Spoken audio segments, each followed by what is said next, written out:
todas as segundas-feiras, da segunda e quarta semana de todo mês. Então, seria toda segunda-feira e toda quarta segunda-feira de todo mês. Mais ou menos nesse horário, ou ainda no horário melhor, dependendo do público e das pessoas que quiserem participar. Também não é algo engessado o horário, mas a gente estava querendo, pelo menos, definir que essas segundas-feiras fossem destinadas a esse tipo de evento que a gente está criando aqui, tá? No caso, a gente está começando com a Qualigel e depois vai ter a outra guilda que é sobre geoprocessamento como um todo, métodos, automatizações e outras coisas relacionadas a geoprocessamento. Então, vamos direto para a qualidade. Então, como fazer para o controle de qualidade de dados geoespaciais integrar processo e produto final? Então, a primeira coisa que a gente pensa é a qualidade, né? Tipo assim, primeira coisa que a gente pergunta, se a gente tem, como que a gente vai falar de qualidade, como que a gente vai falar de processo, como que a gente vai falar de produto, se a gente ainda não entende o que é um processo de qualidade de dados geoespaciais. Então, muitas pessoas não conseguem enxergar esse processo dentro do geoprocessamento, mas o produto que você entrega, um shapefile, um geopackage ou um raster, tudo isso é um produto. E esse produto ele pode ser, sim, avaliado com relação à sua qualidade. No caso aqui, eu trouxe um produto simples, que seria uma tomada, né? Então, esse interruptor aqui, ele é meu sistema atual, né? Então, eu preciso dele para obter dados a um determinado preço. Então, essa tomada aqui, ela é meu ponto focal, certo? E eu preciso transmitir dados para essa tomada para que eu consiga fazer com que meu equipamento funcione, né? Então, a primeira coisa que eu preciso ver é que existe um formato. Ela tem um formato único e eu consigo tentar enxergar como que esse formato vai ser encaixado nessa tomada. A primeira coisa que eu posso fazer é pensar no adaptador, né? Bom, eu fui numa loja e no preço mais barato que eu achei foi um adaptador como esse, né? E aí, como eu sou uma pessoa muito desenrolada, eu vou implementar um kit de adaptação. Eu vou fazer uma gambiarra, né, bem disso assim, e vou tentar fazer com que meu produto se conecte a essa tomada e funcione. Bom, não vai dar certo, porque simplesmente não vai encaixar, vai dar um curto-circuito aí, e as chances de meu produto não funcionar e ainda queimar o produto que eu quero inserir nessa tomada é muito grande. Então, eu resolvo procurar um consultor, e esse consultor, ele vai me fornecer várias ferramentas sofisticadas para que eu possa conectar o meu produto a essa tomada. E aí, ele vende o necessário para solucionar os meus problemas e também para que eu não tenha problemas de manutenção. No entanto, ele tem, e aí ele me apresenta um equipamento de retorno seguro e profissional. No entanto, ele tem um custo elevado e eu não posso utilizar em diferentes situações. Então, nesse caso aqui, eu tenho uma tomada, eu tenho vários conectores que vão permitir que eu coloque meu produto lá e eu vou fazer com que ele funcione. Tá, ele vai funcionar, mas ele vai funcionar só naquela situação. Então, eu pego e penso assim, poxa, eu tenho uma tomada que tem 3 pinos, né, no caso aqui tem 3 pinos, mas eu tenho que procurar um produto que tenha uma interface interoperável em que, se eu mudar de tomada, eu vou continuar conseguir reutilizá-lo ele em diferentes situações. Então, é por causa disso que a gente conhece a normatização. A solução para isso é que eu tenha uma condição simples e básica, né, no caso, eu tenho uma base formalizada sobre aquilo que eu preciso, e com base nessa base, né, baseando nisso, eu consigo definir como que o meu produto vai encaixar nessa tomada. Então, para você ver, eu trouxe exemplo daquela primeira tomada lá no primeiro slide. E lá, se eu fosse pensar, eu teria que comprar somente um produto que tivesse 3 pinos, e ele funcionasse só lá. Eu posso criar várias ferramentas, várias formas de tentar encaixar esse produto nessa tomada. Sendo que essas medidas paliativas, né, porque são medidas paliativas, elas só vão atender aquela necessidade naquele determinado caso. E se porventura eu resolver usar esse produto em outra circunstância, não vai dar certo. Então, esse produto ele vai ter só um fim, e só para esse fim ele vai ser utilizado. Numa vez que eu resolver utilizá-lo em outras questões, eu não vou conseguir. Então, a normatização, ela vem justamente para tentar criar um padrão, para tentar estabelecer normas de criação de produtos, de como esses produtos devem ser feitos, para que ele se encaixe em diversas situações, considerando aspectos básicos e essenciais, para que, uma vez que você coloque, por exemplo, aqui eu trouxe como exemplo para vocês, várias tomadas de vários interruptores, né, que conseguem, que tem diferentes formatos, né, no caso Brasil, Suécia, Europa, Coreia, Alemanha, elas apresentam diferentes formatos, mas uma tomada de 2 pinos, ela consegue encaixar em qualquer uma dessas tomadas, e ele vai funcionar se ele tiver a mesma voltagem, certo? Então, assim, existem aspectos, quando a gente vai construir a qualidade, quando a gente vai elaborar um produto, a gente tem que se basear nessas normas para que a gente, pelo menos, atenda o necessário. E que esse necessário, ele seja buscando diferentes fins para esse mesmo produto. Então, o que a tomada tem a ver com o SIG? É justamente isso que eu queria falar com vocês. A tomada, ela eu trouxe a tomada porque é uma tomada de decisão. É meio clichê, mas esse exemplo, ele vem mostrar que, mesmo tendo vários formatos de tomadas, eu necessito ter uma normatização dos produtos para que eles consigam atender diferentes países. Essas empresas, elas vão fornecer produtos, como é que fala? Ergonomicamente feitos para aquele determinado padrão. No entanto, dependendo de como essa comercialização desse produto é feito, ele consegue fornecer o mesmo produto para uma gama de países. Então, o que tem a ver com o SIG? A normatização, ela vem para padronizar produtos e estabelecer diretrizes para a sua produção. No caso, para sistemas de informações geográficas, ela não é diferente. No caso, a gente tem uma base, nós temos leis, normas brasileiras, mas essas normas brasileiras, elas são construídas com base em outras internacionais.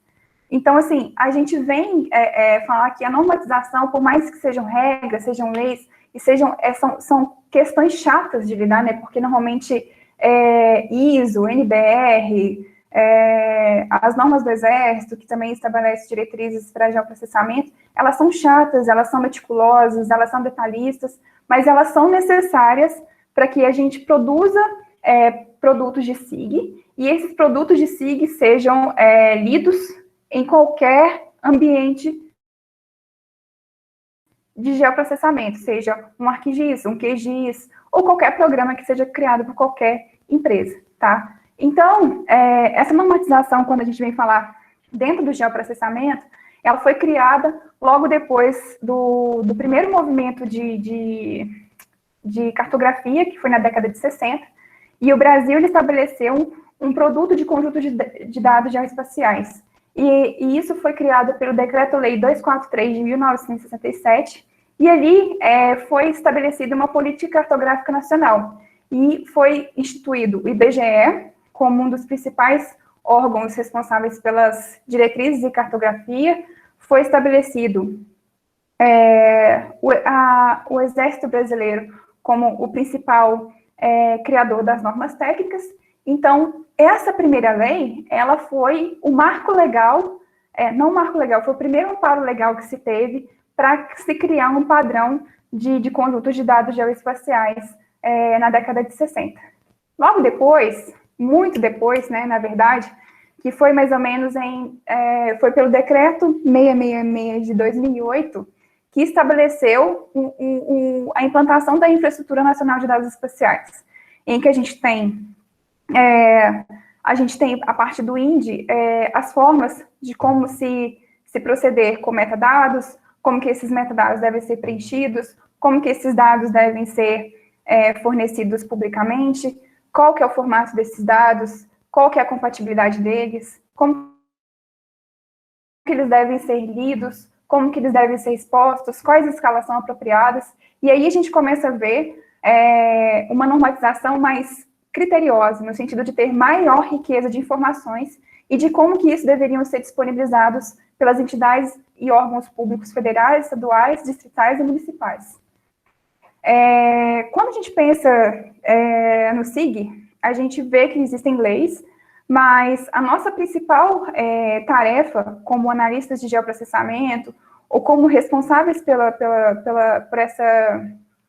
por essa criação do mundo geoespacial, a gente fica pensando o quanto que a gente captura daquele mundo real e passa para o mundo geoespacial. Bom, isso tem uma linha isso tem uma linha, né, uma organização, né, então essa figura aqui, ela mostra que a gente tem processos a serem seguidos, não é simplesmente mapear tudo que tem naquela imagem, por exemplo, ou naquela imagem mesmo, né? Aquele produto, vamos supor, a gente tem igual a gente tem aqui na figura à esquerda, a gente tem uma imagem e a gente tem N formas de estar representando as feições nesse mundo real. Aqui é a mesma coisa, né? Então, a gente tem o mundo real, a gente tem um processo de abstração, que é a linguagem natural de como a gente vê esse mundo, né? Esse mundo conceitual.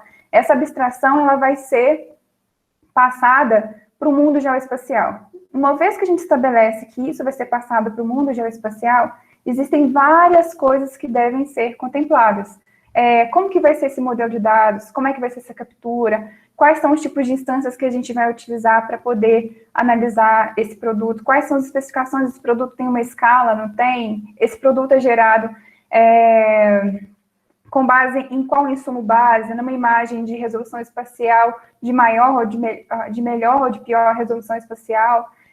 Uma vez que a gente determinou todas as especificações, o usuário, o produtor, como que a gente vai criar esse produto? Ele vai ser criado para que fim? Então, assim, a produção de um produto cartográfico, ela passa por tudo isso. E a qualidade, ela considera todos esses aspectos dentro do produto. Então, assim, quando a gente fala de processo e produto, a gente está analisando o produto final ali, mas desde o primeiro momento que a gente pega o produto, a gente está tentando pensar em como ele foi produzido, quais foram as especificações utilizadas para que ele tenha sido produzido, por exemplo, igual eu peguei uma drenagem ali, uma hidrografia, e eu usei um modelo digital de elevação para tirar essa hidrografia, tá?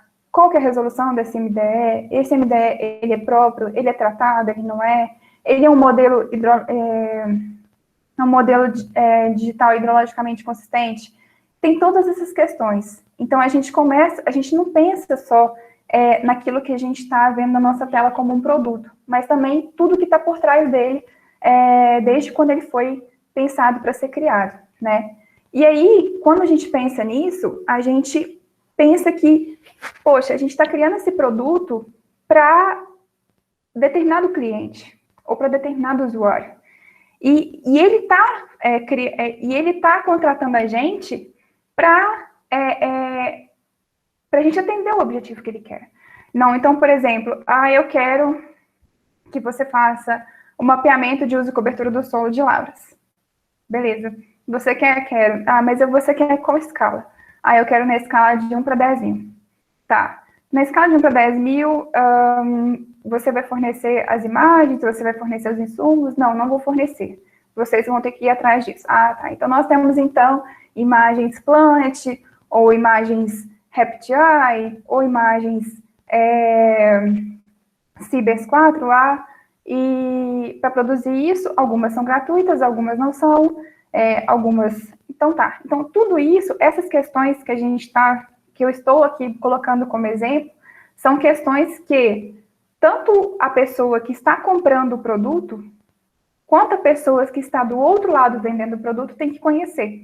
Porque não é simplesmente falar assim, eu quero eu quero um mapeamento de uso e cobertura do solo, e a pessoa fala assim, não, beleza, vou produzir para você. Então, você deixa aquele espaço aberto, e quando você entrega o produto para a pessoa, e isso pode acarretar, mas eu não esperava isso, eu queria outra coisa, eu esperava outra coisa. Mas o senhor não falou do jeito que eu queria. Então, assim, quando a gente tenta estabelecer esse modelo, esse mundo geoespacial, a gente tem que se atentar a todos os detalhes acerca do produto, como que ele vai ser produzido, com base em quê e tudo mais. E uma vez que foi estabelecido esse elo, né, essa ligação, essa conexão entre o cliente e o produtor, essas informações normalmente são passadas para a equipe, né, porque normalmente, dependendo do que você recebe de demanda, isso deve ser feito para várias pessoas. E essas pessoas, para elas conseguirem trabalhar de uma forma sincronizada, sintonizada e alinhada, elas normalmente vão ter que seguir um padrão. Esses padrões, normalmente, eles são, algumas coisas já são pré-estabelecidas, mas outras são criadas anterior ao processo ou durante o processo. E isso permite que o produto, ele saia de uma forma homogênea, não homogênea sem falar que cada um... a gente tenta estabelecer um padrão para tentar diminuir discrepâncias entre esse mapeamento. Então, por exemplo, fulano mapeou mais do que o outro. Então, essas coisas são feitas com o objetivo de diminuir essas discrepâncias entre a própria equipe. Dentro da qualidade, a gente tenta pensar muito também na questão da visão do mundo real. Então, por exemplo, a gente chega a um produto para nós e esse produto ele foi feito numa escala de 1 para 50 mil. Então, o quanto que esse produto vai representar para o usuário? O usuário vai conseguir, no caso do usuário, o cliente, ele vai conseguir obter as informações que ele precisava, né? Então, ele vai conseguir ter a usabilidade do produto atendida, né? Então, ele vai conseguir visualizar o mundo real nessa escala, de acordo com os critérios e especificações técnicas estabelecidas no produto. Então, por exemplo, 1 para 50 mil, não adianta ele querer enxergar uma casa que não vai enxergar uma casa. Isso já é fora de cogitação. Mas, com base naquelas especificações técnicas pré-estabelecidas, a gente vai conseguir representar de forma concreta esse mundo conceitual, esse mundo real. E a gente ainda, com base em tudo que a gente está querendo passar para o usuário, a gente quer prezar que o usuário tenha um produto de boa qualidade, a gente também faz tudo isso com base em especificações técnicas. Então, ele está atendendo a questão de topologia, ele está com problemas de omissão e comissão de informações, eles estão com problemas de deslocamento. Então, o terreno nominal é onde a gente implanta todas os critérios e as normas técnicas que a gente vê com relação à qualidade, né? Então, tudo isso que eu estou falando para vocês, as normas, os padrões técnicos, essas diretrizes, elas vêm justamente para tentar, como é que se diz assim, tentar reduzir, não é reduzir, mas tentar que essa situação aqui exposta na tela não aconteça. Que é, por exemplo, o gerente tem uma reunião com o cliente, com o usuário, ele diz que é isso daqui, mas as especificações são essas, o operador vai entender dessa forma, vai ser produzido dessa forma, porque são mais de 1 ou 2 operadores, e no fim o usuário queria um negócio desse. Então, a gente não quer que isso aconteça. E como a gente não quer que isso aconteça, a gente tem que ter normatização, e a gente tem que ter isso implantado dentro dos processos de produção de dados geoespaciais. E aí a pergunta vem, o que tem a ver normatização com SIG e controle de qualidade de dados geoespaciais? Bom, o controle de qualidade, ele vai avaliar se o produto segue as regras mínimas para ser configurado como um dado geoespacial, se ele representa o mundo real sob determinadas condições e se ele atende à usabilidade para que o produto foi criado. Então, é aquilo que eu acabei de falar agora. A gente preza a questão, 3 questões principais. Se, dentro daquelas especificações técnicas que o produto foi criado, para que o produto foi criado, ele vai ser realmente utilizado da forma apropriada, como ele foi criado. Esse produto, ele vai conseguir ser lido e ser utilizado de forma adequada como um dado geoespacial? E o quanto que ele representa do mundo real? Na determinada escala, ele consegue mostrar o que é uma drenagem, o que é uma massa d'água, o que é um uso consolidado, o que é uma vegetação? Então, isso é o que o controle de qualidade faz, né? Então, ele vem avaliar se todos esses requisitos mínimos, essas regras mínimas são atendidas. E aí, as normas técnicas, assim como qualquer produto que é feito, que a gente produz, desde um celular, um caderno, uma caneta, ela tem uma norma técnica para ser seguida e para ser criada. Essas normas técnicas, elas visam não somente para que o cliente obtenha o resultado mínimo esperado, mas também que ele consiga procurar diferentes marcas, diferentes empresas, e essas empresas possam fornecer para ele o mínimo esperado. Então, assim, eu tenho um celular, eu tenho um telefone, uma caneta, eu tenho um telefone, por exemplo, um celular. E eu estou em dúvida se eu vou comprar um smartphone da Apple, se eu vou comprar da Xiaomi ou se eu vou comprar da Samsung. Eu sei que se eu comprar um smartphone hoje, dependendo do que eu quero, eu vou especificar o mínimo. Eu quero um com câmera, eu quero um que faça selfie, que tenha comando de voz. Então, se você pesquisar essas características básicas, menores, você vai encontrar em vários produtos dessas marcas. E esses produtos, para serem produzidos, eles estabelecem normas técnicas, tanto de como deve ser produzido na linha de produção, como também ele deve ser fornecido em questão também de qualidade. Por exemplo, esse produto aqui, esse celular que eu comprei da Apple, ele tem uma capacidade, uma meia-vida de 2 anos.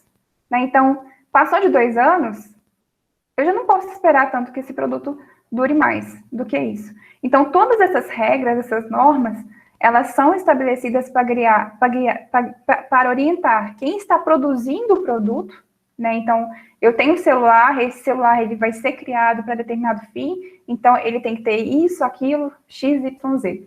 Da mesma forma, o usuário, ele tem que ter, por meio dessas normas técnicas, ele vai selecionar o produto e servir segundo as suas necessidades. Eu dei um exemplo aqui de telefone para ficar mais prático. Mas quando a gente busca uma informação, por exemplo, um produto, um dado geoespacial, vou dar um exemplo aqui bem prático para nós. Por exemplo, eu quero fazer o cliente vem para você e pergunta assim, eu quero um produto, uma base cartográfica que me forneça todas as estradas do país, seja estradas estaduais, federais, municipais e todas. Tá? Eu quero isso porque eu quero montar uma rede de logística. Bom, você vai ter várias bases de dados que já vão fornecer isso para você. Então, assim, o produtor, ele vai saber que ele quer, o cliente quer um produto que faça a rota de logística, então esse produto ele tem que ser preciso, ele não pode ter um deslocamento grande, porque isso pode interferir na rota dele, tanto na questão de estimar a quilometragem, quanto a própria trajetória que ele vai traçar. Ao mesmo tempo, ele sabe que ele pode utilizar vários produtos já dados secundários, né? No caso, ele pode usar o DENIT, pode usar outras informações de outros órgãos ambientais, mas ele também pode enriquecer essa base com outras informações mais específicas para atender o usuário, o cliente, da forma que ele quer, tá? Então, essa é uma forma de estabelecer. Mas, Rafaela, cadê as normas técnicas? As normas técnicas estão por trás. Então, eu tenho uma estrada, essa estrada ela tem que ser produzida como? É uma estrada, então ela vai ser linha, ela não pode ter um deslocamento no máximo de 12,5, dependendo da escala. É um produto que tem que ser fornecido com diferentes... na tabela de atributos dela, como se ela é uma linha, vai ser um shapefile ou um geodatabase. E esse shapefile, ele vai fornecer informações de rodovia estadual, rodovia federal, rodovia municipal, porque é o mínimo de informação que ele está pedindo. Então, esses detalhes, essas especificações, as normas técnicas vêm para amparar. Tá?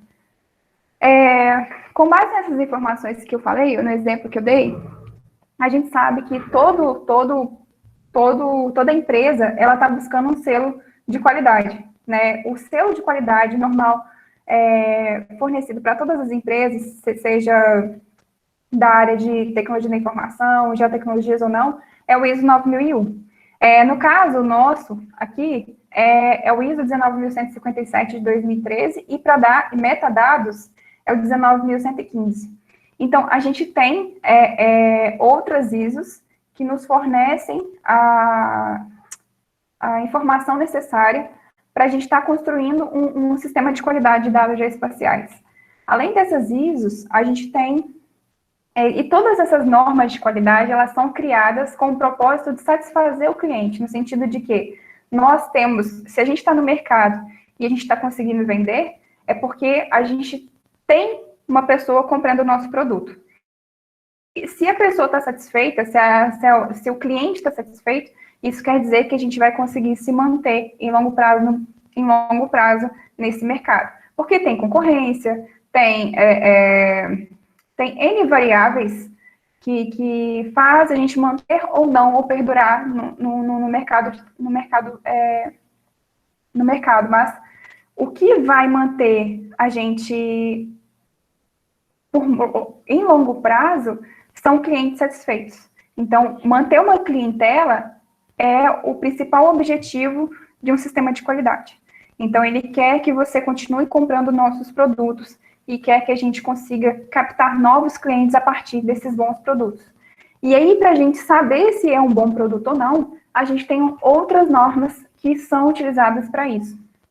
A gente tem normas brasileiras, que são a NBR 5425, NBR 5426 e NBR 5427. Então, a gente tem essas NBRs para a gente fazer, como a gente vai fazer esse controle de certificação de qualidade, como que vai ser a amostragem, como que vai ser a inspeção de rasters e shapefiles, como que vai ser esses dados vetoriais contínuos, esses dados matriciais. Então, tudo isso, todas essas perguntas são respondidas em grande parte pelas normas brasileiras.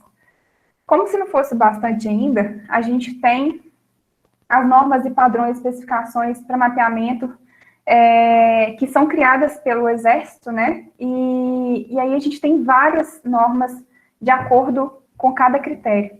Então, por exemplo, dentro de um modelo de dados que a gente vai criar, dentro de um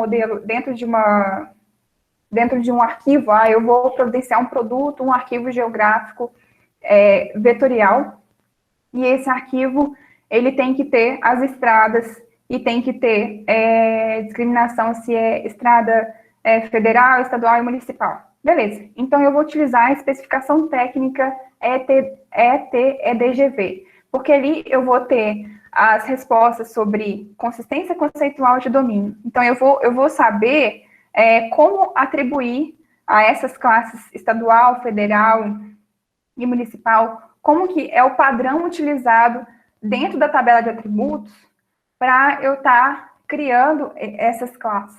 Porque não é simplesmente escrever rodovia estadual, rodovia federal, rodovia... Não é da nossa cabeça que vem essas coisas.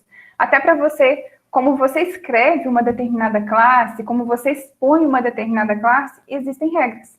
E essas regras estão dentro de consistência conceitual e de domínio expostas por essa especificação técnica. A gente também tem a especificação técnica, a ET-ABGV, que ela é principalmente utilizada para dados vetoriais, porque ela tem como premissa avaliar o que é necessário para um arquivo vetorial contínuo ser lido. Né? Então, ele tem a importância da geometria, a importância dos atributos e como esses atributos estão sendo representados por linhas, polígonos e pontos. Como que por exemplo, se eu tenho uma estrada, ela vai ser representada por linha. Se eu tenho uma ponte, ela vai ser representada por ponto. Se eu tenho um estabelecimento, ele vai ser marcado como ponto.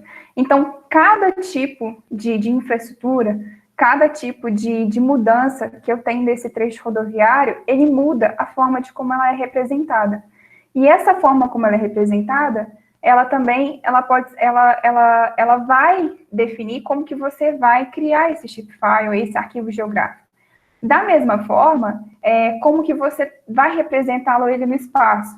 Se é uma linha, essa linha é contínua, ela tem um ponto de partida, ela tem um ponto de saída, ela tem uma continuidade, não tem? Isso vai interferir na conectividade dela no byte. Então, essa regra, ela vem para amparar nesse quesito. Nós temos também especificação técnica de produtos de conjuntos de dados geoespaciais. No caso, eu citei aqui o ponto, a linha e o polígono, as formas como cada coisa vai ser representada. Então, por exemplo, eu tenho um rio, ele deve ser representado por uma linha. Até quantos metros de largura esse rio pode ser representado como uma linha? Eu tenho uma ponte, essa ponte vai ser representada como um ponto. Eu tenho uma massa d'água. Essa massa d'água vai ser representada como polígono. Como que ele vai ser representado? Então, todas essas formas de como o objeto, a feição terrestre vai ser representada, ela é falada nessa técnica aqui, nessa especificação técnica.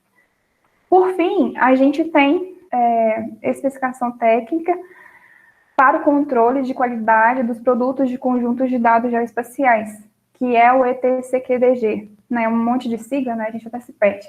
Mas ali, eles vão estabelecer diretrizes básicas para se formar um controle de qualidade e quais são os passos que a gente tem que seguir para a gente inferir se aquele produto atingir uma qualidade aceitável ou não, tá? E, por fim, nós temos ainda o perfil MGB. Esse perfil MGB, ele vem para amparar como que os metadados eles devem ser criados, tanto para vetor, quanto para raster, quanto para um conjunto de dados que são complementares. Por exemplo, eu tenho um conjunto de dados que são várias cartas 22S, 23S, 24S e por aí vai. Então, ele também fornece a forma de como que esses metadados têm que ser construídos nessas condições. E aí, falando de qualidade, né? Então, tipo assim, nossa, Rafaela, então tem tudo isso? Tem. A gente, dentro da norma técnica, a gente tem formas e meios de como se criar um produto. E esse produto, ele segue não somente uma especificação de como ele deve ser produzido, se ele vai ser um ponto, se ele vai ser uma linha, se ele vai ser uma matriz, mas também como que ele deve ser criado, né? Então, existem coisas que não são permitidas e não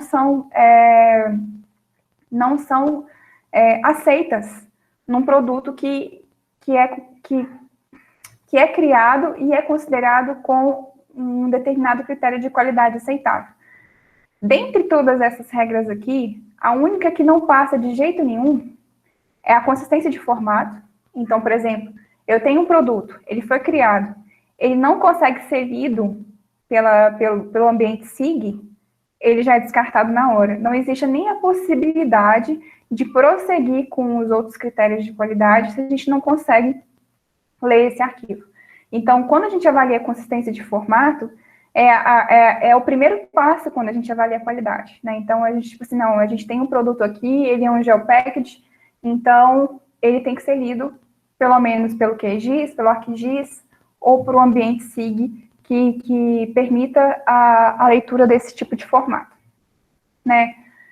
Outras coisas, quando a gente trabalha numa escala, a gente, antes de chegar na omissão, a gente também tem uma regra básica, eu não trouxe aqui, mas é só para mencionar para vocês, que assim como a consistência de formato, a consistência topológica também é uma regra básica, é uma regra, tipo assim, se existem problemas topológicos, o produto não deve ser repassado por cliente. Ele tem que ser corrigido e o cliente tem que receber esse produto sem nenhuma inconsistência topológica. Por quê? Porque dependendo de onde for utilizado esse produto nem vai conseguir ser lido pela plataforma. Então, assim, por exemplo, se eu tenho linhas sobrepostas, se eu tenho vértices duplicados, se eu tenho problemas de conectividade, né, por exemplo, no caso de um rio, isso vai, provavelmente isso vai interferir na base como que o arquivo vai ser lido, né? Então, esses dois requisitos básicos, que é a consistência de formato e a consistência topológica, no protocolo de qualidade, criado pelo IBGE, pelas normas do Exército e pelo INDE, estabelece que essas duas análises, essas duas medidas de qualidade, sejam o ponto de quebra de um controle de qualidade. Se não atende, interrompe o processo. Aqui existem outros aspectos também que eu trouxe como exemplo, né? Então, a gente tem um produto aqui que é uma hidrografia e um trecho rodoviário. Essas imagens aqui foram retiradas do manual do IBGE, de 2019, e aqui ele mostra que tudo que é feito como erros de omissão e comissão, né? No caso, omissão é a ausência da informação e comissão é o excesso, são marcados como pontos, né? Então, isso aqui é um processo que a gente faz dentro da qualidade. A gente também tem esse exemplo aqui que eu trouxe, que é a acurácia, né? Então, por exemplo, quando eu estava falando lá de estradas, né? O cliente queria que eu fizesse um mapeamento das rodovias e estradas a fim de criar um sistema de logística para a empresa dele. Então, se eu tenho esse erro de deslocamento, isso vai interferir na medição da distância. Ao mesmo tempo, isso vai interferir na hora que o motorista for utilizar esse mapa como suporte para poder fazer a logística. Então, esses tipos de erros, eles têm uma tolerância, e dependendo do objetivo que o produto vai ser utilizado, essa tolerância pode ser maior ou menor. Essa tolerância também não é só considerada com base na usabilidade do produto, mas também na escala, tá? Então, se ele pedir uma escala de 1 para, sei lá, 10 mil, 5 mil, quanto mais fina a escala, menor é o erro planimétrico tolerado. Então, por exemplo, essa aqui não é uma escala, que nem mencionou qual escala que é, mas é uma escala que deve ser de 1 para 10 mil, mais ou menos. Esse erro planimétrico já é considerado muito grande, para o propósito que estava sendo criado a base de dados. Então, o que eu quis dizer aqui, que a gente segue todas essas etapas, a gente segue todos esses processos em busca de satisfazer a qualidade do produto. Para a gente ter um produto que ele represente o mundo real e que esse produto ele consiga atender o objetivo do cliente, né? No caso, que o cliente requisitou. E aí, será que se eu seguir todos esses passos que eu acabei de falar, né? Normas técnicas, ISOs, NBRs e todo esse aparato de leis, eu vou conseguir realmente garantir a qualidade do meu produto?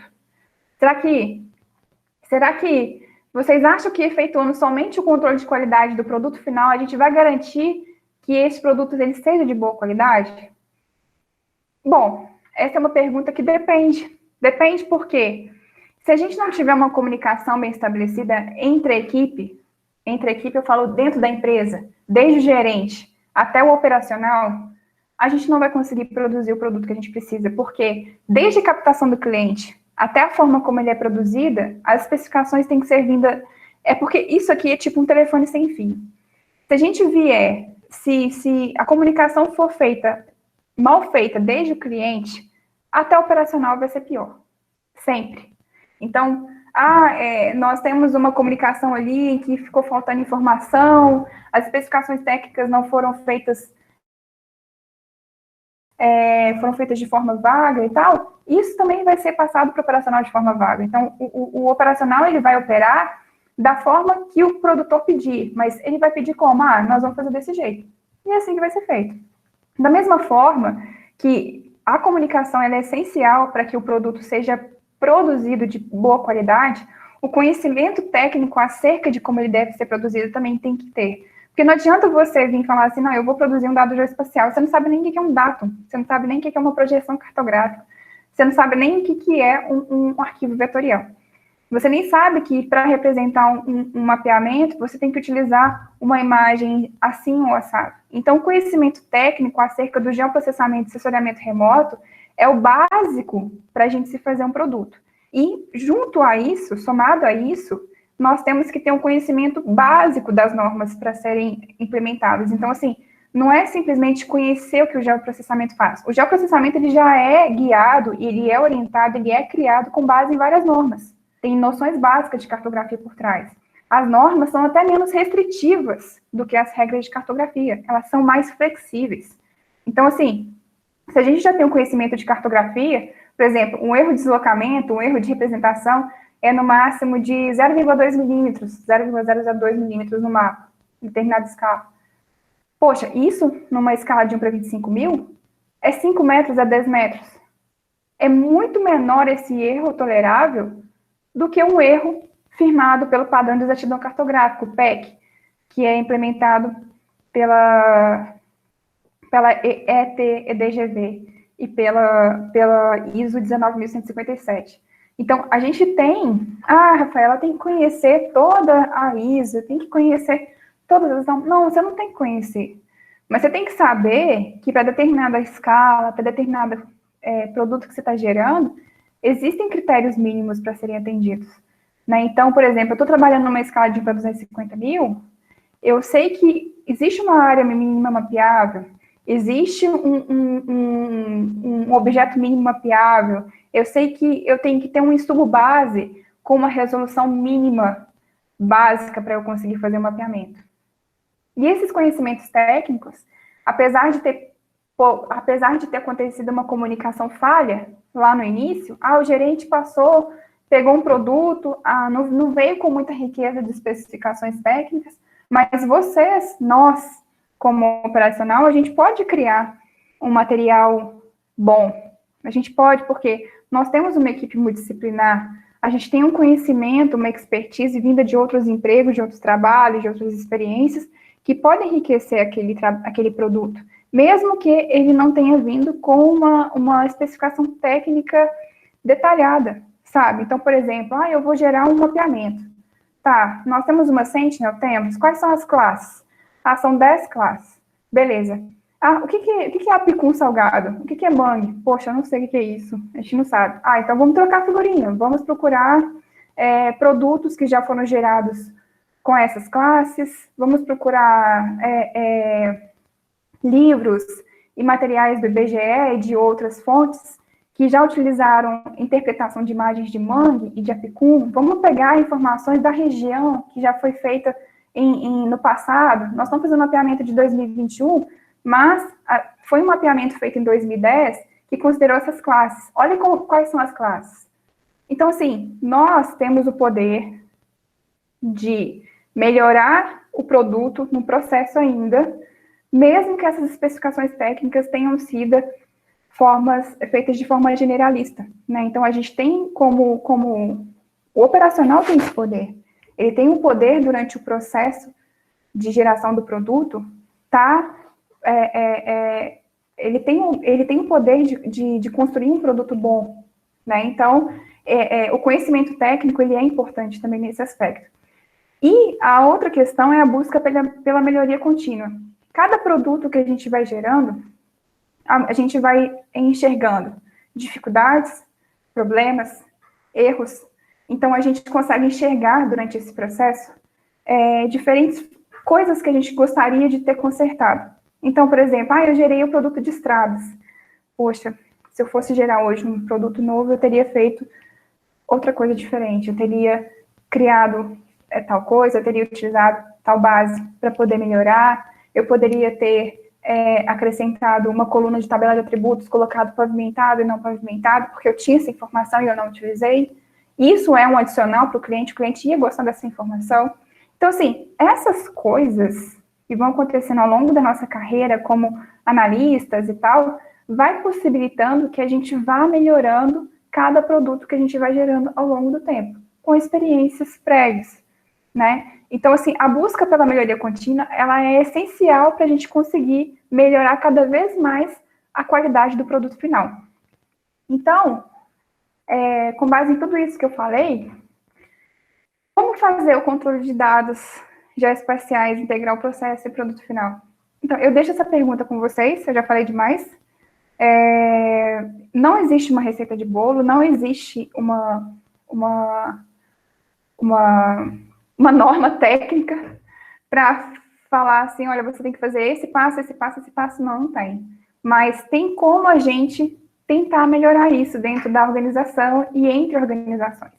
Então, eu deixo essa pergunta e abro a roda de discussão para quem quiser falar. Muito obrigada, esse é meu contato aí. Se alguém quiser mandar questionamentos, material, me pedir alguma coisa, eu compartilho tudo que precisar. Valeu, Rafa, pela exposição. Quem quiser falar aí, gente, bora agora trocar experiências das nossas vivências, principalmente o pessoal da CRI da Vega aí, que tem vivência com outros produtos. Fica à vontade, tá? Ô, Rafa, pessoal, Claro. boa tarde, pessoal. Rafa, parabéns. Ficou show de bola aí a apresentação. Rafa, eu queria saber o que você acha de mais na qualidade, assim, o que você acha mais. Eu não queria usar a palavra chato, mas o que você acha que desprende mais tempo no processo de qualidade? Seria, às vezes, ter uma compreensão completa do que é o produto para saber como avaliar o produto, porque, igual você falou, a gente não pode avaliar só a questão das normas técnicas, né, tipo de deslocamento, a gente precisa de conhecer o produto, ou você acha que o que leva mais tempo mesmo é a questão de atender esses índices, né, vou falar assim, das normas técnicas? Porque desse ponto, para a gente poder partir para onde que a gente pode atacar para um processo de, sei lá, de atalho da qualidade. Olha, assim, eu tenho pouca experiência na qualidade, né? Tipo, eu tô começando há pouco tempo, mas, assim, pelo que eu percebi de tudo que a gente gerou até agora, quando a gente não conhece o processo, como foi produzido, como que o material foi criado, a gente tem, e não vem especificações técnicas, acaba que a gente gasta um tempinho maior. Mas nessa questão de tentar entender como o produto foi produzido. Mas a gente também tem a questão de fazer o processo de qualidade como um todo, né? Verificar a topologia, essas coisas que eu acabei de mencionar aqui. Esse é um processo que demora muito, depende muito da área também. Então, por exemplo, se for uma área muito grande, igual o estado, sei lá, do Amazonas, por exemplo, né? É um processo muito mais demorado do que do que avaliar um produto do Distrito Federal, por exemplo, né? Então, assim, essa questão de área é uma coisa bem predominante, assim, a gente tem, tanto porque a gente demora mais por causa da área, mas também por causa do esforço computacional. A gente tem que dividir em lotes, então se torna mais demorado esse processo de qualidade quando as áreas são maiores. Mas, assim, depende muito de como o produto vem. Eu acho que, assim, quando você vem com as especificações técnicas, você fica mais claro para você. Você vai conseguir ler o produto e você vai conseguir entender cada coisa. Você vai conseguir entender, isso aqui foi produzido com base não sei o que lá, não sei o que lá. Você não tem que ficar tentando adivinhar, né? Aliás, não tem nem como adivinhar, né? A gente acaba tendo que entrar em contato para poder saber como foi produzido o produto. Porque é isso. Mas, assim, no geral, a qualidade demora mais pelo tamanho da área. Entendi. E pelo tipo de produto também, né? Por exemplo, vamos falar, por exemplo, mapeamento, que é o que a gente faz aqui. Mapeamento de uso e cobertura do solo. Quando a gente tem uma área muito homogênea, onde tem muito mais floresta do que uso consolidado e uso antrópico, a gente tem uma facilidade maior de gerar acurácia, por exemplo, né?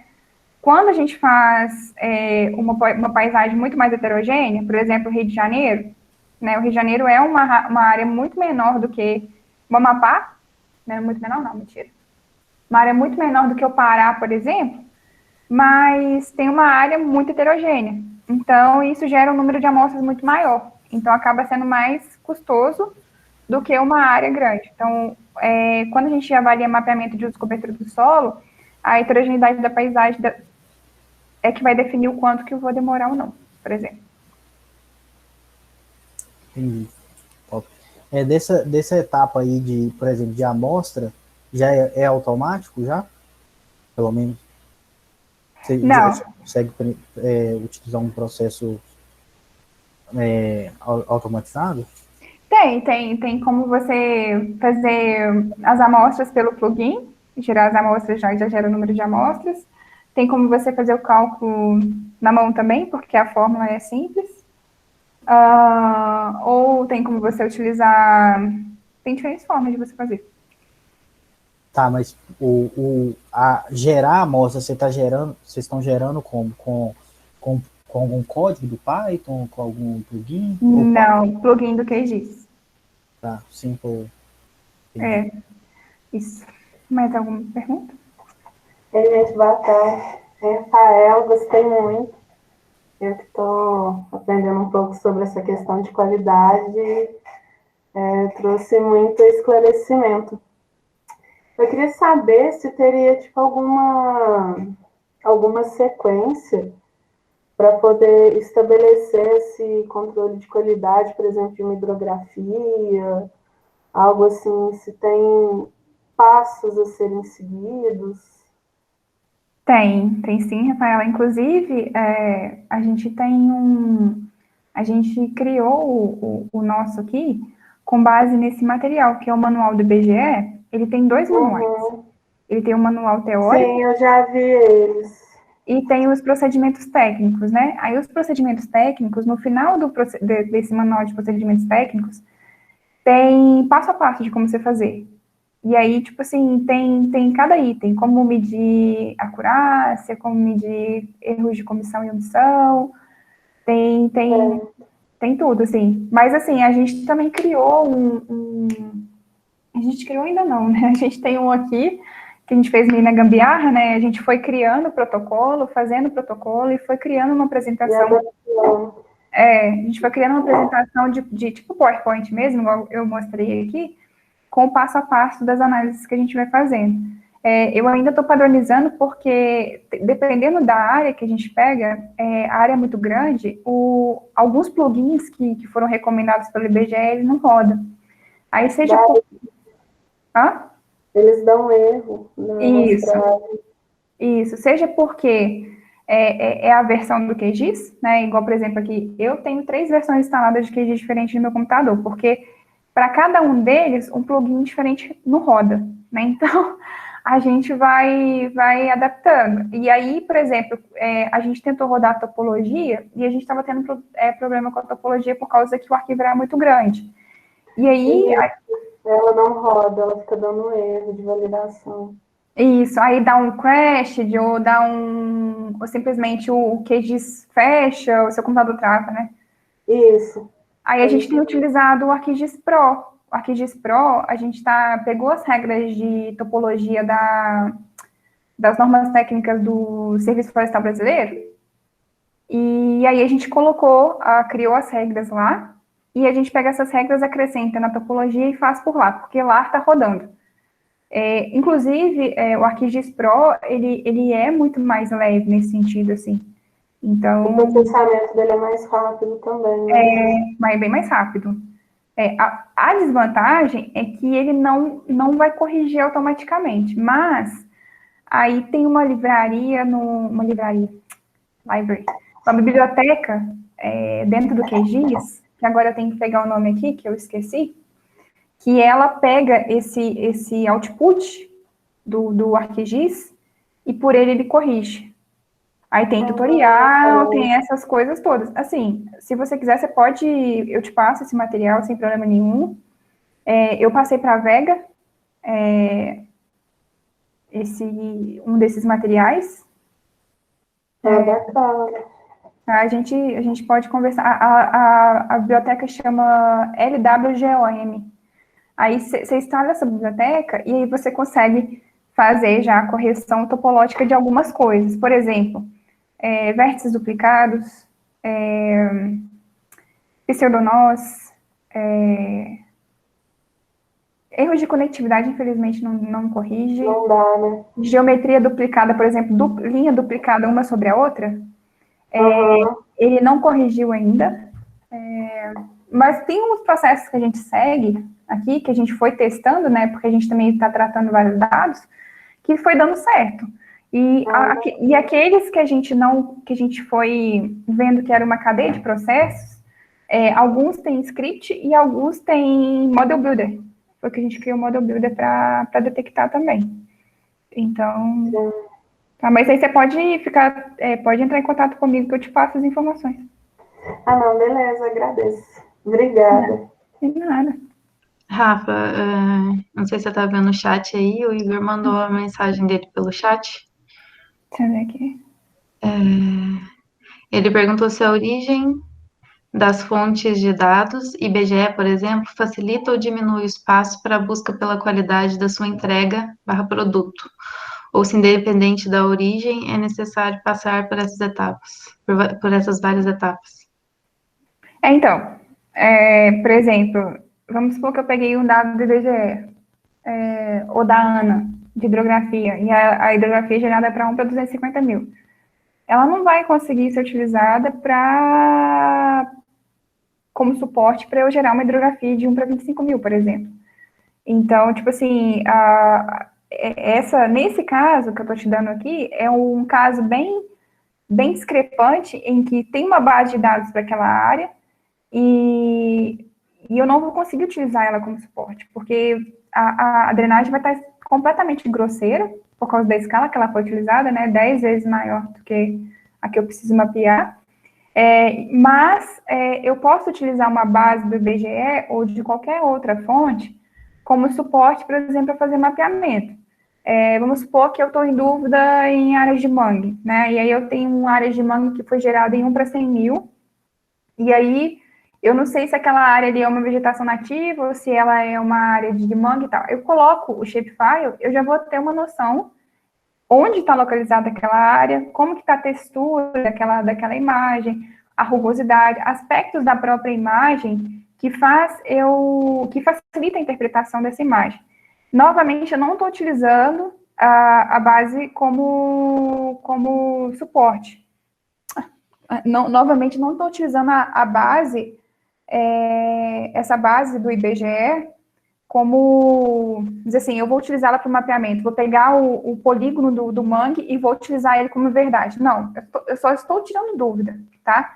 Esse caso a gente faz muito aqui no mapeamento, a gente pega várias bases de dados para a gente usar, para tirar dúvidas sobre diferentes feições que a gente mapeia. E nenhuma dessas bases que a gente pega, IBGE, ANA, Terraclass, a gente avalia o produto, não, na sua qualidade, não. A gente vê a especificação do produto, por exemplo, Terraclass. A escala do Terraclass é 1 para 100 mil, sei lá. Estou chutando aqui que eu nem lembro. E a acurácia dele foi de 85%.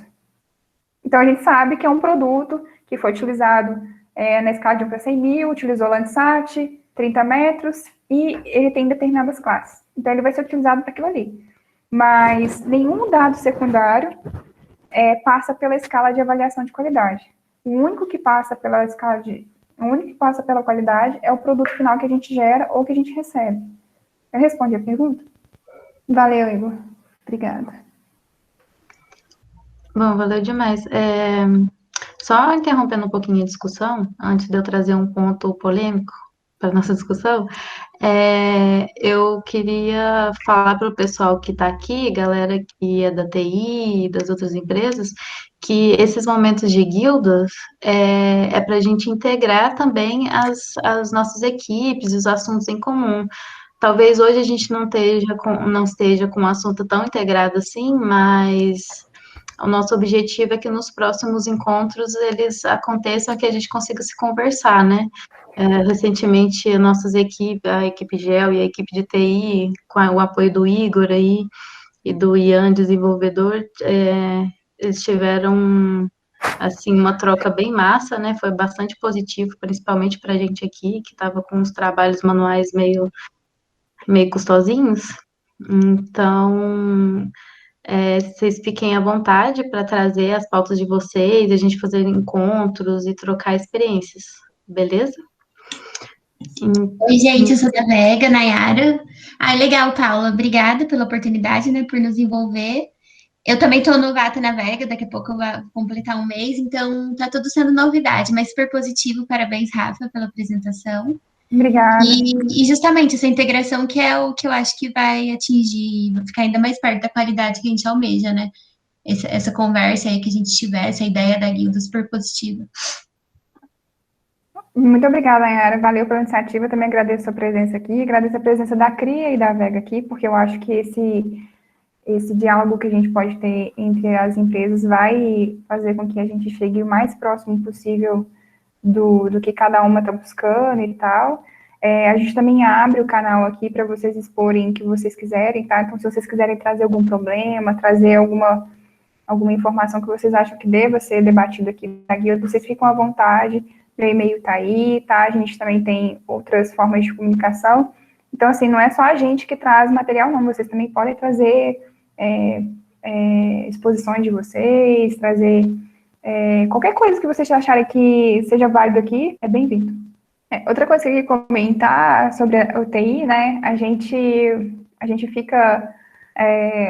eu, principalmente, né? Tipo assim, eu fico olhando... A gente sabe que os ambientes SIG e de sensoriamento remoto têm uma limitação para várias bases de dados, né? Seja Cibers 4A, que é uma imagem pesadíssima, até outros insumos que a gente utiliza. A gente sabe que a automatização é um processo que vem para facilitar muito a nossa vida, tanto questão de tempo, quanto questão de máquina mesmo.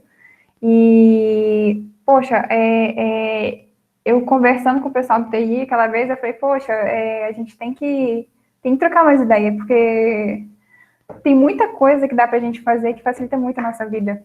E a gente não conhece porque, às vezes, a gente fica só na questão de botão, né? E o tal da linha de comando é o futuro, não tem jeito. É programação na veia mesmo, não tem outra resposta. Val? Ô, Rafa. Oi. Parabéns pela apresentação. Valeu. Excelente explicação. Sempre fico apaixonado por quando você explica as coisas clareiam, assim. Muito bom mesmo. Parabéns. Também quero deixar aqui Obrigada. a minha visão também, que todo o processo de qualidade trouxe a mim, não só por ter feito uma breve partezinha na qualidade com você naquela época, mas me abriu os olhos daquilo que eu estou fazendo, eu já faço pensando na qualidade também. Então, eu acabo integrando os processos de qualidade, mapeamento, para a gente conseguir chegar num consenso melhor no final e na entrega do produto. Então, é de extrema importância. Acho bem bacana, assim, todo mundo entender, saber como funcionam os processos, para a gente até conseguir fluir melhor, e entender o que precisa ser feito e não ser algo robotizado, cada um faz sua parte, pronto. Não, justamente. Eu acho que daqueles 3 itens que eu citei, primeiro, muito obrigada pelo seu feedback. Eu acho que isso me deixa bem contente, bem feliz. Eu acho que a nossa equipe está indo muito bem com essa questão de alinhamento entre qualidade e mapeamento. A gente tem sempre buscado atalhar o processo, né, no sentido da gente não precisar revisar o produto, essas coisas, porque isso atrapalha o cronograma, a execução e tudo mais. E uma coisa que eu acho muito legal é que a gente tá sempre conversando, tá sempre trocando figurinha, a gente tá sempre, o que você acha de usar isso, o que você acha de usar aquilo. Então, mas eu acho que o conhecimento técnico é muito importante para tudo, tá? Ele é a base, né? Se a gente não tiver o conhecimento, não tem como a gente gerar um produto, nem saber se a gente está gerando um produto de boa qualidade ou não. Mas a comunicação, para mim, ele é o essencial, no sentido de que a gente está sempre conversando, sempre alinhando, sempre... Eu acho isso muito massa na nossa equipe, e eu acho que é o que está fazendo a gente gerar bons produtos também. Bom, eu queria puxar a discussão para a gente falar um pouquinho mais sobre um assunto que a gente conversou bastante recentemente com a Vega, né, Rafa? Que é sobre a acurácia posicional desses produtos cartográficos. Atualmente, a gente está trabalhando em cima das bases que vão ser usadas para análise dinamizada, né? Aí surgiu essa demanda, assim, a gente está gerando um produto em cima de insumos de 10 metros de pixel, né, que é a imagem Sentinel, e como seria feita a acurácia posicional dessas bases, porque a gente tem a PEC, né, que é o Padrão de Exatidão Cartográfica, é isso, Rafa? Isso mesmo. que regulamenta esse tipo de avaliação para ser feita, mas houve esse questionamento se era a melhor forma de avaliar e tal. E acho que a gente podia falar um pouquinho sobre isso agora. Não sei se a Val, que tem bastante experiência com tem mais experiência, né, com esses produtos aí, queria acrescentar alguma coisa, falar sobre isso. Tá ótimo. Então, boa tarde. Rafa, parabéns pela sua apresentação, foi super bacana.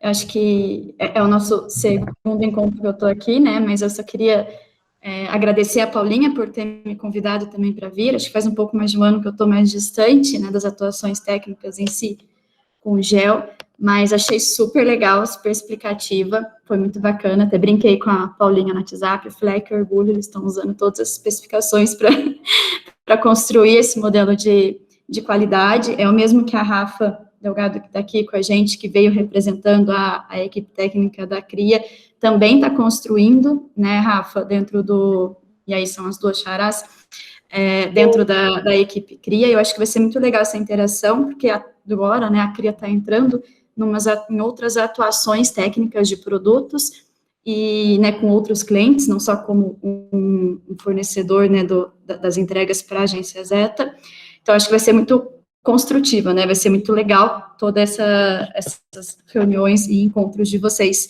Acredito que eu não vou conseguir participar de todos, mas todos que eu conseguir participar, claro, eu vou querer estar por perto, né, porque GEL é minha paixão, apesar de eu ter migrado aí de área, mas, Rafa, um dos apontamentos que você fez durante sua apresentação, e é super válido, que quando o comercial está vendendo os produtos de gel, ele precisa saber muito mais do que quem está comprando. Isso é claro, a gente até teve um desafio, né, Rafa CRIA, vou diferenciar assim, com um dos nossos clientes, há um tempo atrás, em que ele pegou um dado que a gente fez pelo Sentinel, e ele fez uma validação pelo WorldView, que também é uma das imagens que a gente revende, mas isso deu uns bons dias ali para a equipe tentar, né, justificar todo um ofício, todo um relatório que ele tinha mandado de apontamento, sendo que, se ele tivesse lido o plano de trabalho, ele teria, né, já minimizado esse impacto aí no dia a dia dele, né, porque, na verdade, ele acabou tendo um retrabalho ali de validação do produto dele. Mas uma das coisas que a gente colocou ali na CRIA, que eu acho muito bacana, por mais que o cliente não peça no início das entregas, e aí fica mais uma sugestão, é o desenvolvimento de um plano de trabalho, no qual você vai apresentar ali, né, claro, não detalhando a metodologia que você utiliza, né, para a construção daquele dado, mas colocando ali os pontos mais claros, né, para ele entender como aquilo vai ser desenvolvido, e também os pontos de controle de qualidade, né, e aí isso sim, até você poder compartilhar com ele a forma como você vai fazer o controle de qualidade para que ele faça da mesma maneira. Então, aí, uns 8 anos de atuação técnica em GEL, boa parte deles foi em controle de qualidade, eu fui, né, que compartilhando experiência, o aprendizado foi muito disso. Quanto mais eu tiver ali o cliente do nosso lado, né, fazendo o mesmo controle de qualidade, desde que esse controle de qualidade tenha, né, siga ali as especificações técnicas, até para que eu consiga me justificar, né, caso ele faça algum questionamento, é muito interessante, porque o seu retrabalho vai diminuir muito, e você vai sempre conseguir estar ali dentro da expectativa do seu cliente final. Então, acho que vocês estão aí, né, dentro da minha experiência, no caminho super certo, super legal. Fiquei super feliz com essa apresentação de vocês e com essa iniciativa de vocês. Eu acho que, Rafa, CRIA, vale aí você, né, como líder técnica da equipe, agora rastrear ali e nomear outras pessoas para vir com vocês, com você, nas próximas guildas. Eu acho que vai ser super, né, para agregar valor para todas as equipes. E é muito legal também ter a Vega, né, que tem uma outra também percepção, uma outra entrega também, né, e construção de dados geoespaciais também, né, dentro dos seus produtos. Então, acho que também vai conseguir agregar muito. Super bacana vocês terem unido todas.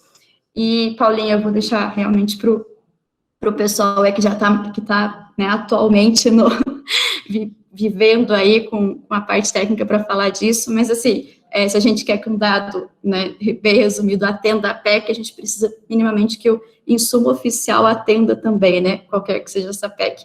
E aí, como a gente está falando aí de dados do CAR, sempre lembrar que o dado insumo base, ele não pode ser mais detalhado ou mais, vou dizer assim, mais criterioso, né, com a base de requisitos do que o dado que foi declarado. Então, é mais um cuidado só, mas super legal, e acho que é isso, gente. Sucesso e parabéns de novo, Rafa. Obrigada, Val. Eu acho que tudo que você pontuou aqui é pertinente. Eu acho que essa comunicação entre o cliente e a empresa, né, no caso, ela é a ponte, né? Então, a ponte é criada ali e as informações e tudo que você é passado, do que você gostaria. Por exemplo, vamos supor que eu fosse o cliente e você fosse a empresa, né? Eu estaria comprando o seu produto. O quanto de informação que eu puder te passar do que eu gostaria de receber, do que eu gostaria de ter, é o que você também vai estar possibilitada de me fornecer. Seja para fornecer o produto e também, por exemplo, eu quero igual você acabou de falar, né, um produto baseado em Sentinel e está cobrando para WorldView. Não, eu quero um produto de hidrografia numa escala de 1 para 10 mil, e eu quero que vocês utilizem imagens de alta resolução espacial. Beleza, nós vamos fornecer, nós temos essas imagens, essa vai oferecer uma qualidade assim, assado, e você escolhe. Beleza, não, então eu quero essa de menor custo. Então, você já sabe que você vai estar recebendo um produto de qualidade inferior a se você tivesse optado, sei lá, por uma WorldView ou por qualquer outra imagem de resolução melhor. Então, quando a gente começa a ter essa comunicação mais clara com o cliente, a gente também começa a deixar... eu acho que a gente também a gente deixa claro também a questão do que a gente está vendendo para ele, né? Tipo assim, olha, eu estou te vendendo eu estou te vendendo um produto na qualidade X, porque você concordou nesses termos que a gente utilizaria tal insumo. Então, assim, tudo que a gente faz a qualidade, o controle de qualidade, ela segue uma especificação técnica lá da ponte que foi criada entre o cliente e a empresa, né? Então, o controle de qualidade da empresa, ela vai tentar atender o que o cliente quer, mas respeitando o que foi acordado, né? Então, não adianta a gente também falar assim, não, a gente está aqui com uma qualidade, o produto, ele queria um negócio de 1 para 10 mil, mas ele fechou uma imagem muito inferior. Não, beleza, ele não vai ter uma qualidade de 4%, ele vai ter uma qualidade de 10%, e vai ter vários erros e inconsistências, porque é o insumo básico que ele aceitou pagar. Então, a gente sabe que o controle de qualidade também, ele não é engessado, ele é flexível de forma que atenda também os insumos básicos que você utilizou para a produção daquele produto. Né? Não é só escala, não é só... E, Rafa, responde o negócio da Curacê para nós, fazendo favor. De como que a gente faz a acurácia aqui da hidro? Isso, acho que a Paulinha perguntou para a Val e a Val passou a bola para você, né? Eu joguei a Rafa, né? Desculpa, Rafa. Nada, que é isso, Val. Aqui a gente está fazendo a acurácia pelo QGIS também. A gente está usando os plugins por filtro e por área.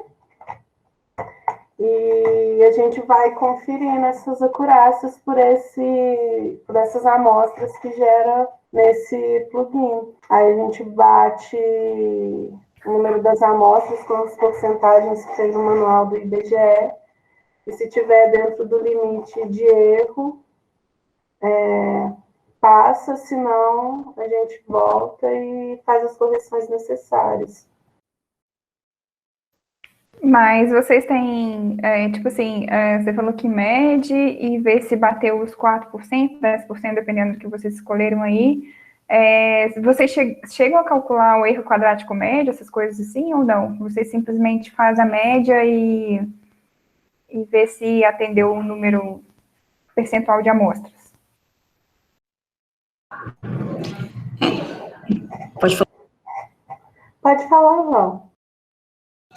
Não, eu só ia falar que, na verdade, é tudo com base na estatística, né? Então, de acordo com a área, com o tamanho e com o dado, aí o controle de qualidade, né? A porcentagem que a Rafa comentou, ela vem muito da estatística, do que aquele dado está pedindo, né? Até quanto por cento ele pode ter de variável ou não. Então, vai variar muito da área, né, não só, vou dizer, regional, mas também do produto em si que está ali. Mas acho que a pergunta da Paulinha foi mais voltada para a PEC, não foi, Paulinha? Para ver se a gente faz ali o cálculo do padrão da exatidão.